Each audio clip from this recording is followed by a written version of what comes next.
Pour yourself a cold one. Let's strike 'em, huh? And listen to Ross Tucker break down the top college prospects on another tasty edition of The College Draft.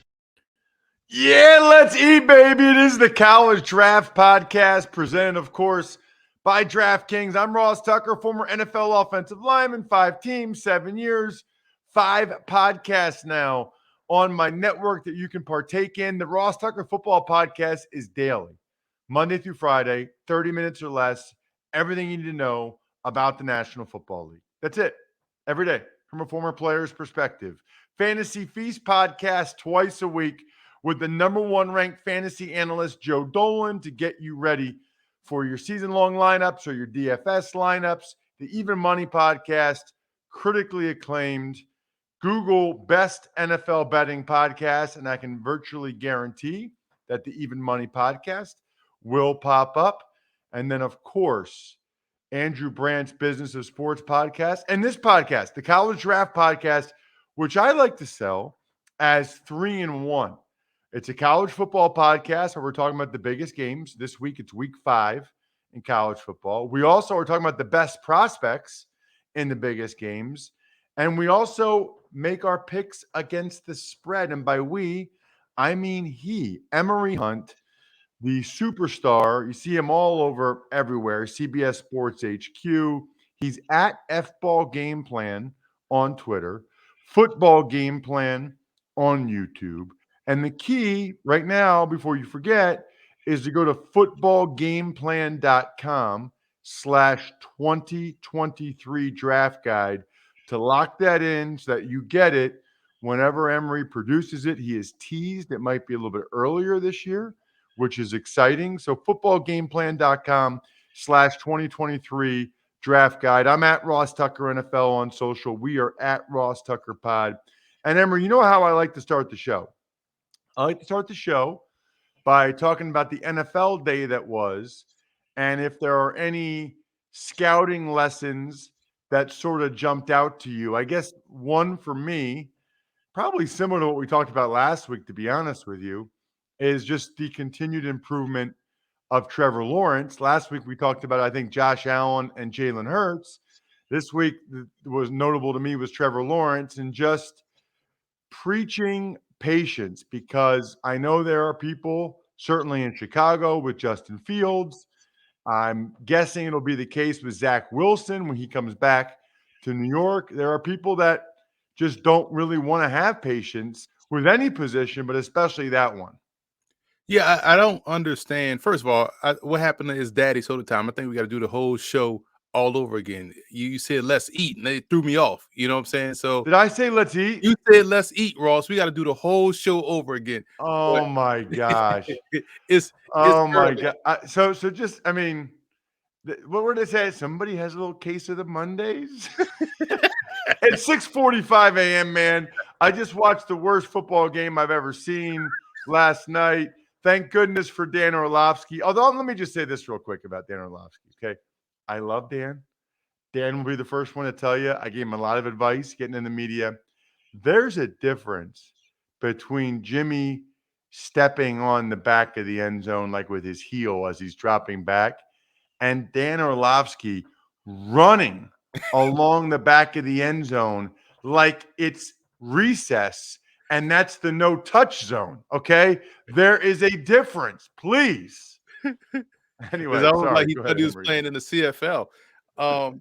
But it's funny with patience, man. I really don't get why people feel the need to have the answers right away, right? When you think about all you see on, Twitter all throughout the draft season, I like this player number 1. I like that player number 1. This player right here is my number 1 at the position.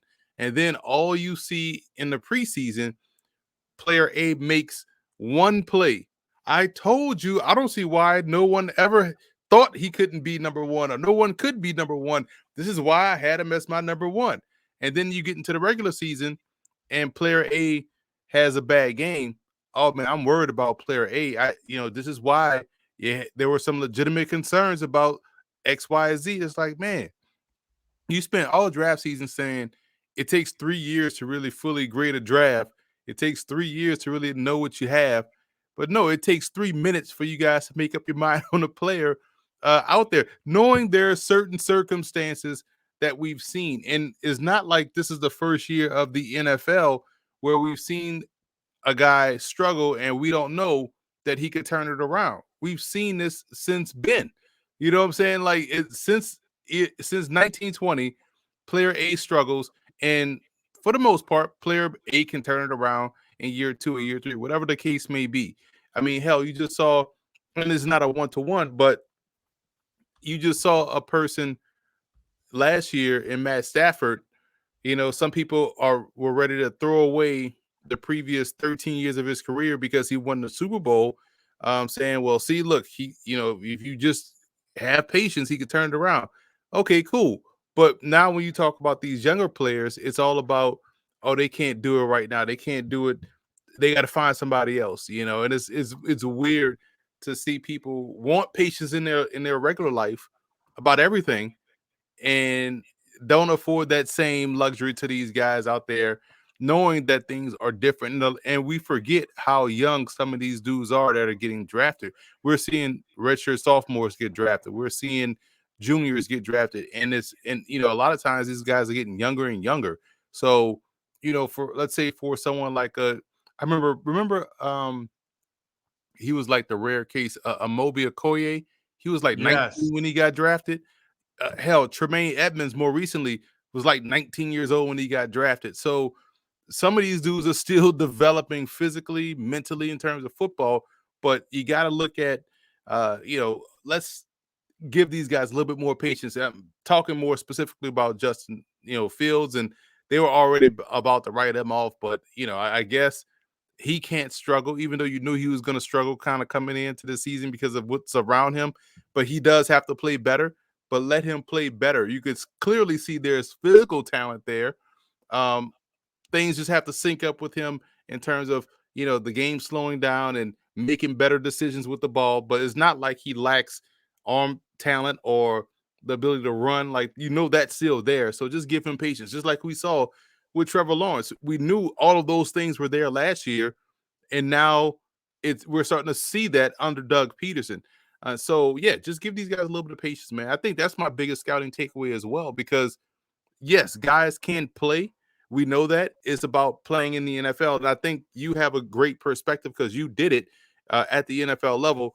I have so much respect for those guys at the NFL level, covering the league and being at these training camp and mini camp practices and seeing up close what NFL athleticism, reaction time, and instincts look like, to say like, hey man, it's going to take a little bit for someone to get up to speed because of how fast guys close on the ball, how fast guys react, how fast guys recover from being beaten. So it's like it's a completely different game than college.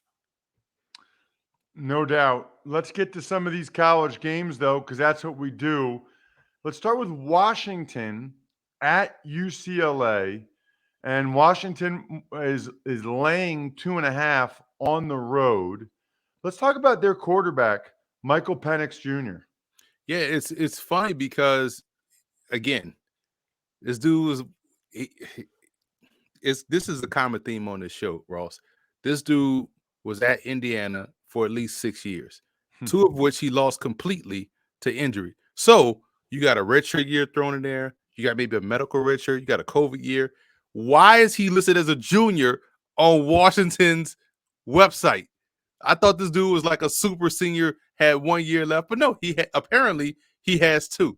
So I don't know what's his classification. I know the guy's probably like 24 years old, but what I will say about him, and I'm glad you're seeing it this year, because when he was at Indiana, I felt like everything was a fastball coming out of his arm. Whenever he throws, no matter where the route was on the field, it was Nolan Ryan-esque, Oro Hershiser-esque. That ball was Fernando Venezuela-esque. I can go all day with these 80s pictures. Like, it was coming out fast and flatline, right? But you watch him now at Washington, and he's developed some touch. And I'm like, wow, he's throwing with anticipation, throwing with some touch. There's still a little bit of, that fastball flat line within his game. I just think he has some weird mechanics, kind of like how Tua, when he throws the ball, because it's left-handed, it almost looks like he shouldn't be throwing left. It almost looks like he's right-handed trying to throw left-handed. How weird the mechanics is. It's a little tight, which probably causes him to flatline a lot of passes. But you like that he's starting to add change-ups to his throwing motion and to his passes, to where you see in these 7 routes or these 8 routes where they're going, just over the outstretched arms of the receiver. They're coming out on time to where the receiver can run himself open and create separation. So I like that about him. And for him, I think the biggest key is just staying healthy out there on the field. Play a full season, whether this is your junior year. If you play a full season, get out while the iron's hot. You're undefeated. You got a big game this week. But him adding touch to his passes, to me, has been the biggest development within this game. What about the linebacker for UCLA, Darius Muasau? I like his ability to play within the tackle-to-tackle box. I like him as an inside backer. I see him as someone, that plays today's game. I know he's solid in coverage. He's a bulkier guy, transferred in from Hawaii, but he's able to sift through the trash rather well, still get low, and then explode into the ball carrier. So, for me, him playing a tackle-to-tackle game, I don't know how much value you see that in today's NFL game in terms of projecting him forward. But there's always a role for someone like that to play that style in certain defenses. Whether you want to put him as an inside linebacker in a 3-4 or make him transition to a sandbacker and have him play a long line of scrimmage a little bit. But I think as an inside backer, I like how he's able to sift, get off blocks and then, stuff the runs. And also he plays capable in pass coverage, but I like him more so as a run defender. What are you doing with the spread, Emory? Washington's laying 2.5. Man, this is a top 25 game. It's battle of unbeatens, right? And look at the Pac-12, 2 unbeaten teams. You know what I'm saying? They have some fight in Oregon. Washington State is pesky. Like, this is a big game for the Pac-12. So I'm going to lay the points here with Washington. I think the biggest story this year, too, is how much better they are defensively. And I think their defense can take advantage of UCLA, who, depending on what time the game starts or what time they feel like getting up out of bed, philosophically and getting into a groove, if they get up to a slow start against Washington, it could be over. So I think because Washington's defense is much better this year, they take advantage of UCLA early in the game and are able to keep the pace. So I'm going to lay those points with Washington. Got it. Let's get to a Big Ten matchup. Michigan at Iowa. Michigan had some trouble with Maryland. They're laying 10.5 on the road at Iowa. Michigan always has some good defensive linemen. That nose tackle's a monster. You want to talk about their edge, Taylor Upshaw. Yeah, because they have him playing up now with his hand off the ground and, as a stand-up edge rusher in their 3-4 defense. But I like how, because of his length, he's able to set a physical edge and really kind of read things out, get off a block and make a play. You want to see him be a little bit more aggressive in terms of, getting off that block and being more assertive in terms of getting to the quarterback. And I feel like he's going to be, because he's on the Senior Bowl watch list. So I feel like he's going to be one of those guys that we see play throughout the season and say, okay, he's kind of solid, good player, could be a good rotational piece.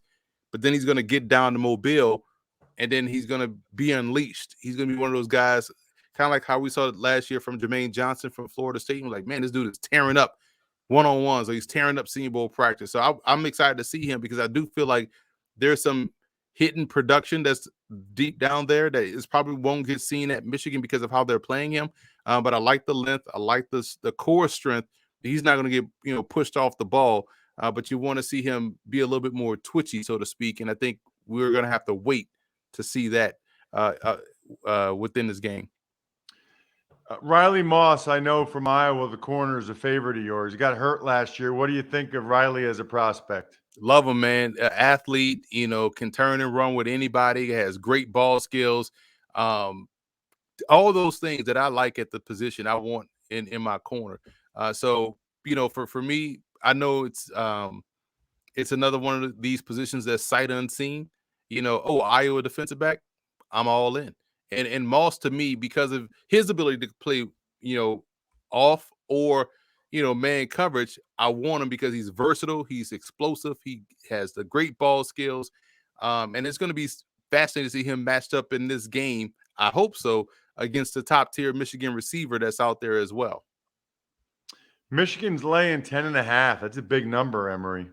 But you're talking about Iowa's offense, so they could win this game 11-0. And if we're talking about Iowa, I know Iowa had a breakthrough, last weekend with their points, but Michigan's good on defense, and Michigan's offense is really good.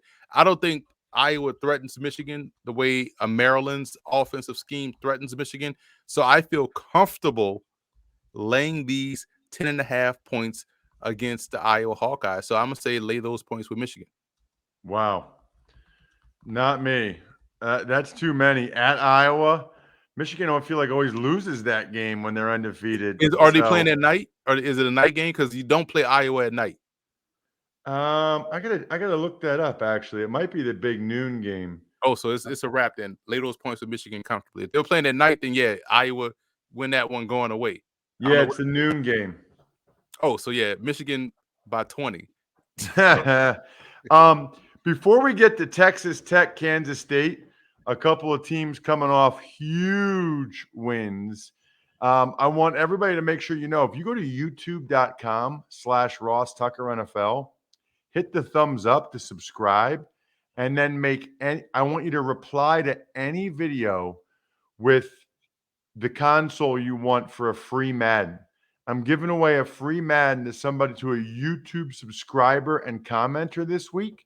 So, Emory, you're not eligible. YouTube.com/Ross Tucker NFL. Just go there and subscribe, and then reply to any video with your preferred Madden console, and I'll pick somebody this week. YouTube.com/Ross Tucker NFL. All right. Texas Tech took down the Longhorns. Kansas State took down the Sooners. Be curious to see how they both react to those huge wins. Kansas State is at home. They're laying 7. And I know you like this running back, SaRodorick Thompson from Texas Tech. You talked about him this summer. Yeah, I'm a big fan of him, man. Like he makes the run game look easy in how he runs. And to tie in the whole football aspect of it, he reminds me of this running back that I just watched this past weekend at Bishop McDevitt and Marquise Williams. Yeah, that's going to Minnesota. Like the easiest, 5 touchdown game I've ever seen. Like the easiest, 65 plus yard touchdown runs I've ever seen. It's the footwork and it's the quickness, and SaRodorick Thompson has that in spades. And again, for him, it's the same thing with Michael Penix. Can he stay healthy for a full season? If he can do that, I feel like he has the upside going. He'll have that upside that people like because he has vision, he has the footwork, he has the quickness, he sees it really well. And I think he has a tremendous ability to be a better pro than he is currently as a collegian because of his ability and how he's going to be utilized. He may end up being an RB2 at the pro level, but someone that definitely can see it from front side to back side, has the footwork to coincide with that vision to make him a top tier runner. I feel like I already know what you're going to say about Adrian Martinez coming off the huge win over the Sooners. As a prospect, you're going to say he should go to the XFL or the USFL and get a chance to be in one of those offenses and chuck the ball around a little bit. Yeah, exactly. Because again, think about how the conversation was about him as a Nebraska Cornhuskers. Like, maybe he should switch positions. And he's a fantastic athlete with the football in his hands. So that he may end up being a Taysom Hill guy for some NFL teams.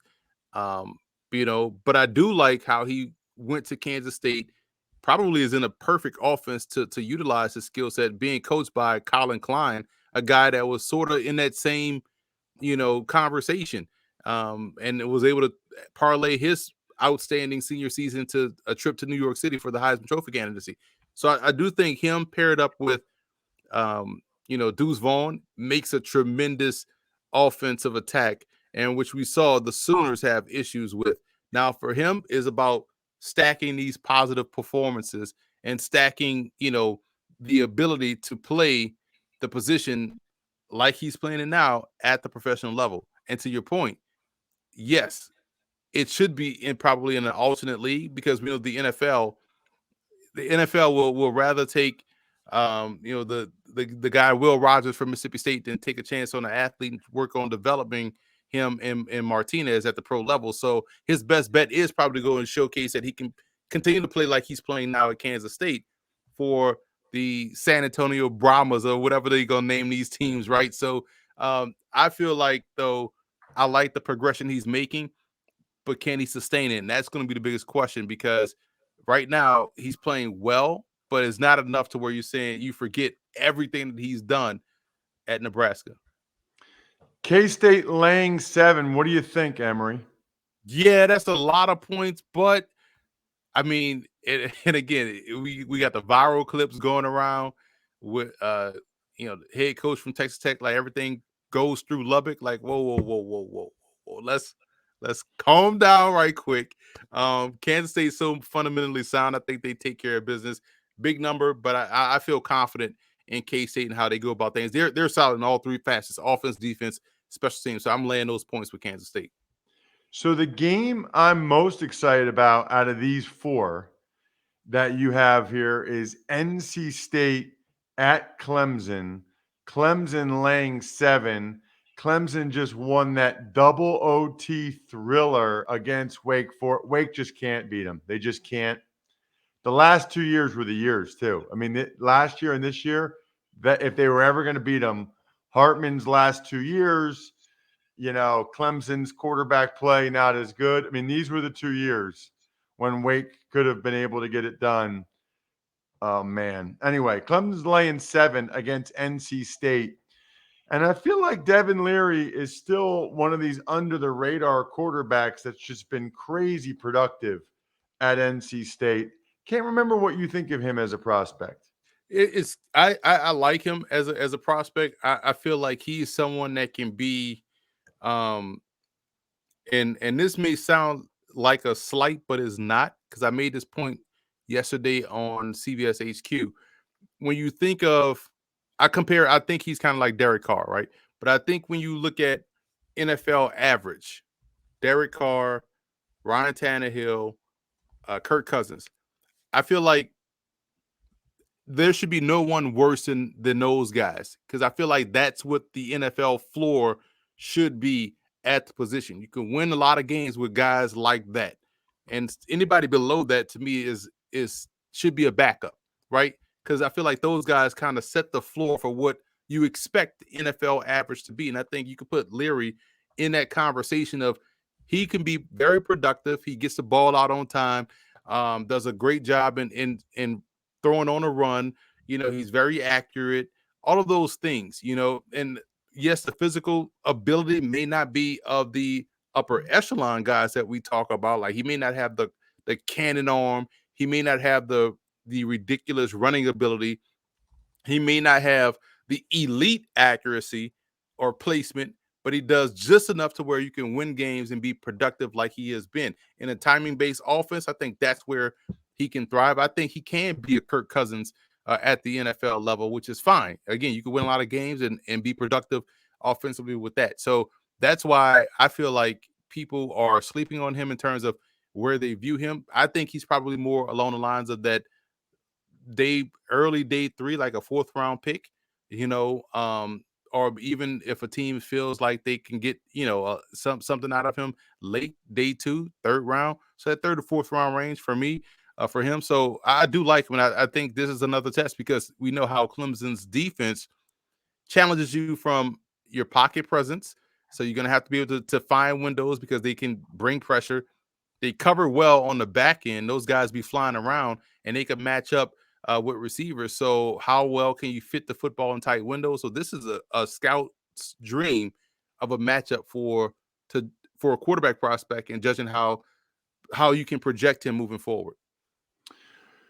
What about Clemson offensive lineman Jordan McFadden? It's rare for you want to talk about no lineman. Yeah, because he's that good. You know how if I'm talking about an old lineman, somebody I really, really like Zion Johnson or Lindstrom, the older brother. If I'm talking about somebody, I'm all in on him, and I'm all in on McFadden. I think he might be the best offensive lineman in the draft. I think he's phenomenal. He gets a lot of movement up front. It's hard to get around him in pass pro because he locks on to you and he's able to maintain control. In the run game, he's washing guys from, defensive end all the way down to the other defensive end. He'll take a 7 technique and wash him down to the 9 on the opposite side. That's how dominant he is in the run game. He sees it well. He has great timing in terms of combo blocks. Like, there's an art to combo blocking. Like, you can get on a guy and get off of it real quickly and maybe a little bit too soon. But it's the right amount of, okay, 1, 2, boom, and he's off to the next target and is able to connect accurately there. So I like his game completely. I'm a big fan of what he does out there. And this is another test because I know how good and athletic NC State's defense is. So this is another one of these scouts' dreams to project someone moving forward. Clemson laying 7. What are you doing, Emory?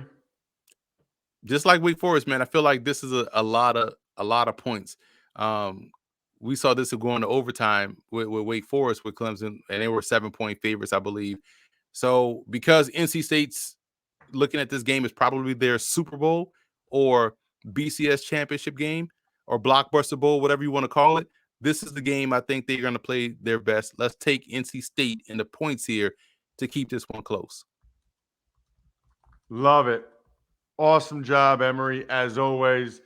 Got some really good conference games coming up this week. Should be a lot of fun. Emory is laying the points with Washington, laying the points with K-State, laying the points with Michigan, but he's taking the points with NC State. You are right now going to youtube.com/Ross Tucker NFL and replying to any video with your console of choice for the free Madden code. It's that easy. Check him out on social media at FBallGamePlan. The key is Football Game Plan on YouTube and footballgameplan.com/2023 draft guide. Love seeing the tweets each week of people that have already signed up for it, making sure that they got it. That's awesome. I'm at Ross Tucker NFL on social. We are at Ross Tucker Pod.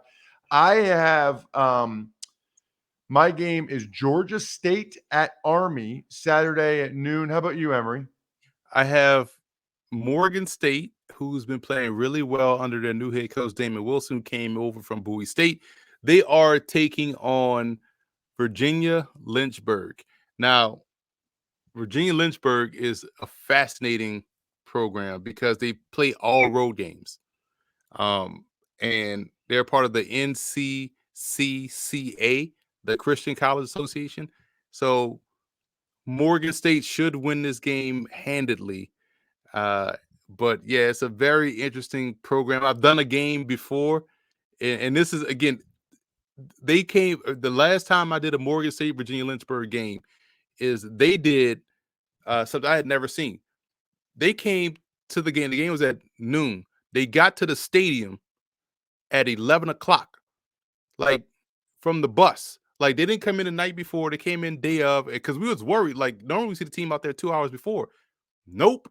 11 to 11:15, the bus pulls up. They get off. They, change, and they, get on the field and play ball. And it's funny because the first play of the game, they went deep down the field and they connected for a touchdown, but then they got blown out the rest of the way. So it's always fascinating when you talk about the Dragons. So I'll be interested to see what they do this time around.